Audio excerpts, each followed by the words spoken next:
సంతోషాన్ని వెతుక్కునే బదులుగా మనం ఇంతవరకు ఎన్ని సమస్యలను అధిగమించాం, ఇంకా అధిగమించాల్సినవి ఎన్ని ఉన్నాయి అన్న విషయాన్ని చూడాలి.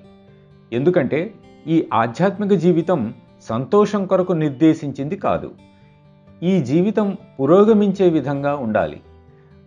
ఆంతరింగిక ఎరుక, ఆంతరింగిక వికాసం కలిగి హృదయం లోతుల నుండి కాంతులీనుతూ ఉండాలి. ఈ తపన మీ అందరిలో పెంపొందుతుందని ఆశిస్తున్నాను. మీలో కొంత తపన ఉందని నాకు తెలుసు. తపన కాదు కానీ కనీసం కోరిక ఉన్నది. అది మీరు ఇక్కడికి వచ్చినప్పుడు భూతద్దంలో కనిపించినట్లుగా పెద్దదవుతుంది.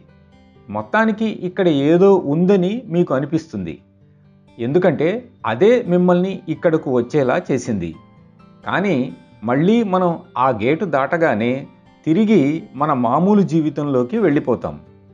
మనకు భగవంతుడు ఇచ్చిన పంచేంద్రియాల ద్వారా మన దృష్టిని బయట నుండి లోనికి మళ్లించాలి.